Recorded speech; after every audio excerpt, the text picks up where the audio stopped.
It was a pleasant, early autumn morning on the island Sodor. The sun was shining and the birds were singing, but Daisy the diesel railcar was not in a good mood. As she approached the yard at Elsbridge, the reason for that became all too clear. Having to be dragged along behind you cattle trucks. Oh, not this again. That's enough, Jason. No, it isn't. The post and packages I carry are important enough to warrant a dedicated mail train. Daisy sighed. You know full well there's not enough mail for a dedicated train these days. That doesn't mean my delivery should be tied to a passenger schedule. Passengers aren't reliable. Daisy stopped listening to the mail van as she pulled up to the platform. She'd heard it all before. They all had. A few months ago, dedicated post trains on the Northwest Railway had been cancelled due to a lack of traffic. A single mail van had been allocated to each branch line, and 4 to the main line. Since being assigned to the Ffarquhar Branch, Jason had done nothing but complain. Daisy soon reached Maithwaite, right on schedule. As the passengers boarded, and the porters unloaded mail from Jason, one of the passengers approached the station master. He asked some questions, speaking with a strong accent, and seemed unsure of which train to take. Would you hurry up?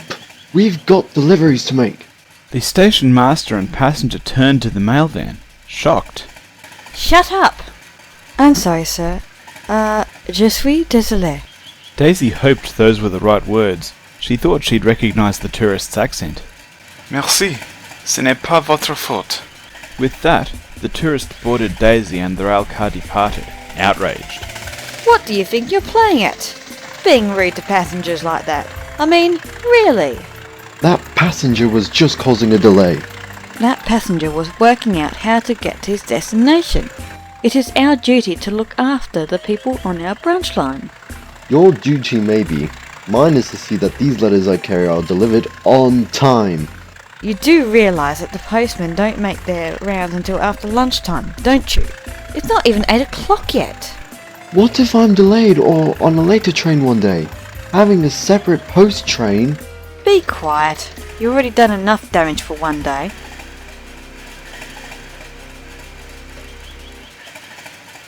Is Jason causing trouble for you, Daisy? Percy asked, from where he was waiting in the siding. Me and my passengers, yes. Daisy replied, and she explained what had happened. Oh, we can't have that. Leave him here, Daisy. I'll take him along with my train. What? You can't do that. Why not? I am heading up to Ffarquhar myself. Besides, we've done this before. Remember when you upset Annie and Clarabelle last month? But I'm on a schedule. A loose schedule, if anything. Didn't you listen to what Daisy was telling you? Jason didn't have a reply for that. Daisy's driver uncoupled him from the diesel railcar, and she departed.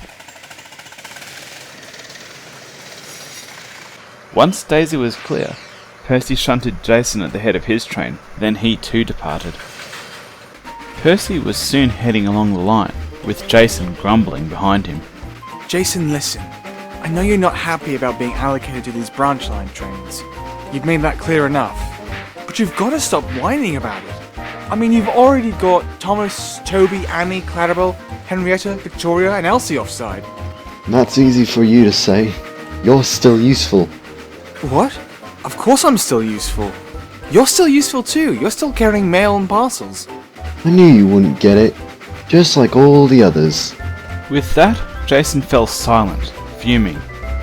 While Percy was glad to have the peace and quiet, he couldn't help feeling a little puzzled. What had Jason been talking about? Percy reached Ffarquhar without any further incidents or complaints from Jason. He had just run around his train when Mavis arrived. Are you alright, Mavis? You're producing more smoke than I am. I may be due for some replacement parts, Percy. Mavis glanced over at Percy's trucks. Is that all for me? All except those first 2 trucks and Jason. Mail doesn't go down to the quarry. Of course. Both engines shunted their trucks and departed a short while later. Although he'd left Jason behind, Percy still couldn't help wondering what the mail van had been talking about. He finished his run in the main yard at Nabford and stopped on the arrival track. Where do you want these, Diesel? Oh, just on track 4, Percy. Percy was about to move off when he noticed some mail vans on a nearby siding. Diesel, I thought only 4 of the mail vans had been assigned to the main line.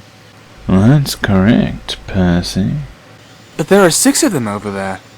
Oh, those aren't the vans for the mainline trains. Those are kept in the coach sheds. These ones are the ones that are left over after all the other post vans are allocated. What's going to happen to them? I honestly don't know. I don't think the Fat Control has decided yet. Oh, that's what he was talking about. What who was talking about? One of the other mail vans. It's a bit of a long story. I'd like to hear it, but I've got to sort out Bear's train. With that, the 2 engines went their separate ways. Early the next morning, the Ffarquhar Branch engines were getting ready for the day's work. Thomas, you're supposed to take Jason on your first train this morning, aren't you? Yes. Annie and Clarabelle won't like it. Would you mind if I took him on one of my goods runs instead? You actually want to take him? Yes. You obviously don't mind, so I'll be off. With that, Percy departed, leaving 2 perplexed engines behind him. What's gotten into him? Search me. When Percy reached Elsbridge, he found Lily talking to Jason. I'm not saying there isn't a cost to change. I know that better than most. Then what are you getting at? As much as I would like to be able to turn back time and have my friends Colin and Adam back, the harsh truth is that change is inevitable. So I must ask, why are you so determined to roll it back? You are still useful here. I think it's because he's worried about his brothers, Lily. Percy said, and he explained what he'd learnt from Diesel the previous day. Oh. Jason grinned. Finally! Someone gets it. Took you long enough. You're worried they aren't useful anymore, aren't you? That's what your complaints have been about. You've been trying to convince us that there's still a need for your brothers. That's pretty much it, yes. Do you know if anything's gonna happen to them? From what Diesel was saying, it sounds like the Fat Controller is still deciding. Oh. It's not that bad. If the Fat Controller thought they weren't useful, they'd have been sold off by now. That's true. Come on, we better get going. Percy soon shunted his trucks, and they set off. It was immediately obvious that Jason was in a much better mood. He barely complained at all, and came along smoothly. Percy made good time, and soon reached Ffarquhar. Thank you, Jason. That run was, well, pleasant. Well, I got a load off my mind, Percy. I was glad to hear my brothers are alright.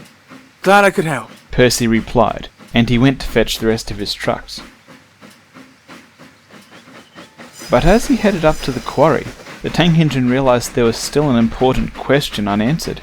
What would happen to the 6 unallocated mail vans? A short while later, Toby was just approaching Farquhar Station on his first run of the day.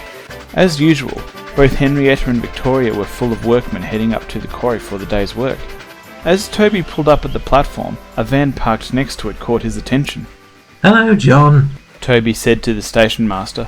Are you having a special delivery? Not exactly, Toby. This courier's got to deliver a package to the quarry, but he's worried that the road up there may not be suitable for his van. You may have a point there. It's a little more than a dirt track. Perhaps we could help, driver. I'm sure our guard would be happy to take it with him. Your guard will have to sign for this package to say he's taken delivery of it. He'll also be liable if it doesn't get there. There's no need to be rude about it. We are trying to help you. I know, but it's more than my job's worth if something goes wrong. Don't worry, we'll see that it gets there. A few minutes later, the paperwork had been sorted out, and the package had been put aboard Victoria with the guard. Toby soon reached the quarry, and found Percy shunting a sorry-looking Mavis out of the way. Mavis, are you alright? It's that engine trouble I've been having over the last couple of days. Manager said some spare parts are on the way. Are they due to be delivered today? My guard's got a package for your workmen. That must be it then. We're not expecting any other packages here. May I check if I've got this right? Toby, you had to deliver that package for the courier as he couldn't get up here? That's it, Percy. The road up here is too rough for his van. I see. Percy departed a few minutes later, as the workmen started fixing Mavis. The little green engine was lost in thought.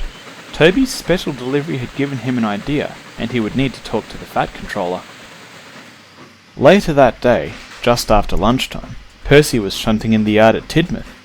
Percy, what on earth did you say to Jason this morning? What do you mean? He started apologising for his rudeness. Annie and Clarabelle were surprised, as was Daisy. Whatever you said to him, thank you. Oh, I just told him that his brothers were alright.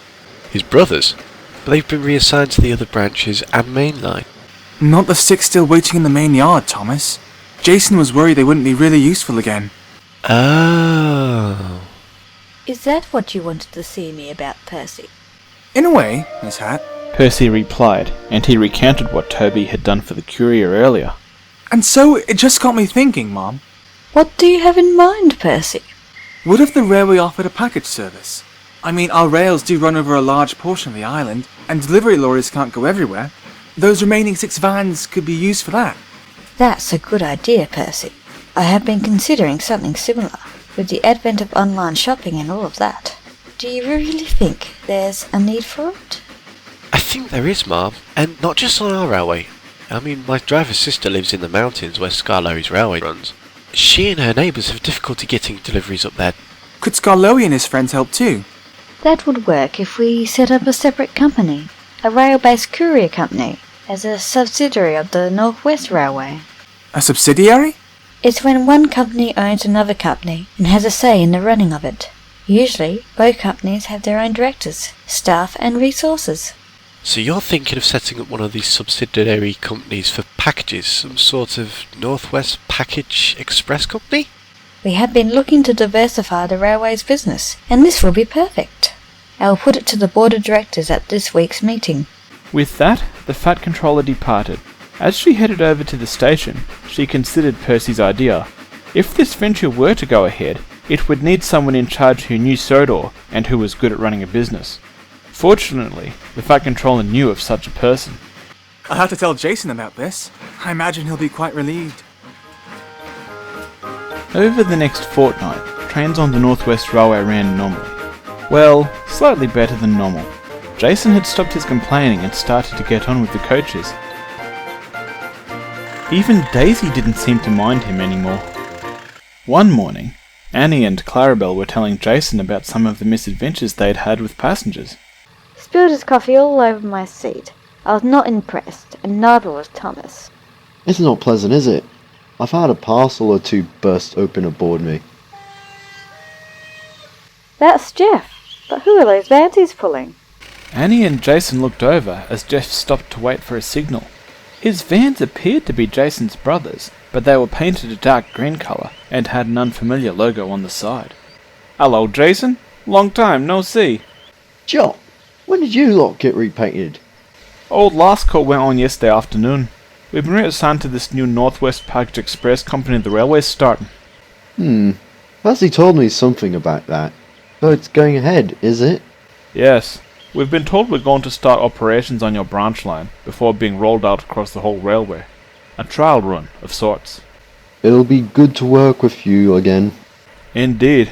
I must say, it does feel good to be really useful again. Before Jason could reply, the signal changed and Jeff moved off. A few minutes later, Thomas arrived and collected Jason along with his coaches. They were soon making good time along the branch line, and it was clear that Jason was in a very good mood indeed. He sang along with Annie and Clarabelle, and soon the coaches and Thomas were also feeling rather jovial. But unfortunately, that wasn't to last. They reached Dryo right on schedule. As usual, Lily pulled in a couple of minutes later. Morning, Thomas. Is there anything up ahead of which I should be aware? No, the line's clear. Thomas, what's the matter? You look as though you've seen a ghost. That man over there, who just got out of your coach, that's Norman Spencer. I told you about him, haven't I? Yes, as have Toby and Percy. Hello, Thomas. What in the name of beaching are you doing here? You're supposed to be in Copenhagen. Miss Hat offered me a job. I am the director of the Northwest Package Express. The Northwest Package Express? Yes, the new courier company that the railway's setting up. I believe Percy suggested it. Thomas didn't reply. He quickly departed, getting away from the station as quickly as his wheels could take him. Mr. Spencer, may I have a word? A word about what? I have heard about you and what you tried when you were acting controller. It is strange how history does repeat itself. What are you talking about? I think I've seen your face before, or at least one closely resembling it. Tell me, are you related to a man named Arthur Spencer? Yes, he was my grandfather. I know he worked for the railway. Did you know him? Yes.